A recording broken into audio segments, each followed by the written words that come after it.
Dobrý den, vítejte u dalšího dílu naší oblíbené soutěže Vycít to, přesně tak. A dnes vyhrajete lepší. Bude to paní Venuška, babička, jak ze starého Bělidla? Pozdrav, pámu! Nebo snad pan Vendelín? Dobrý den!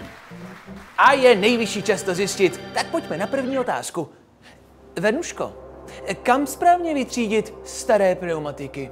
Ale prosím vás, jaké pak třídění, to nevíte, kdy se něco takového může ještě hodit, no? To já to dám na půdičku nebo k popelnici, no? Tak to ať vás ani nenapadne! Pneumatiky vždy za všech okolností musíme na sběrný dvůr. Pane Vendelíne, jak správně naložit s použitými baterkami? No, tak to vám řeknu naprosto přesně. Použité baterie patří do červených nádob určených na elektroodpad. Speciální boxy k tomu určené najdete třeba v obchodě s elektronikou, na úřadech nebo dalších místech, no. Výborně, panečku. Tady se někdo připravoval. No to jsem věděla. Venuško, nenechte se zahambit. Co uděláte s platy od vajec? Ha? No tam dávám vajíčka. No to ano, ale když se jich chcete zbavit? Co říkal? Vyhodit je. A proč bych to dělala, chlapečku?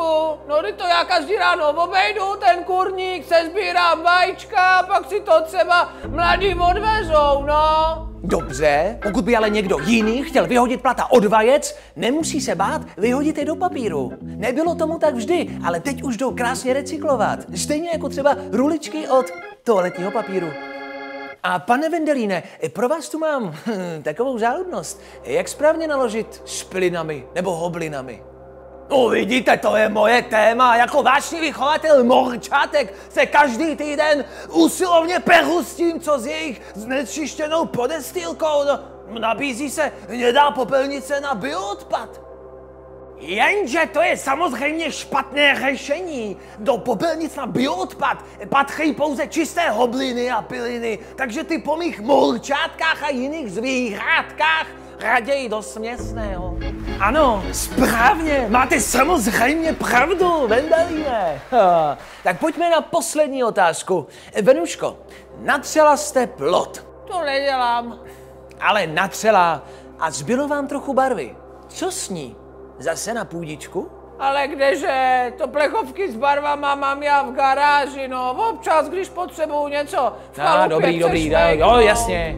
Pan Vendelín ví? No, tak to vám řeknu naprosto přesně. Ne, řeknu vám to já vám to řeknu. Zbytky plechovek nikdy nevylévejte a plechovky nikdy nevyhazujte, vždy je odvezte na sběrný dvůr. Díky, nashledanou. S vámi u dalšího dílu. Ahoj.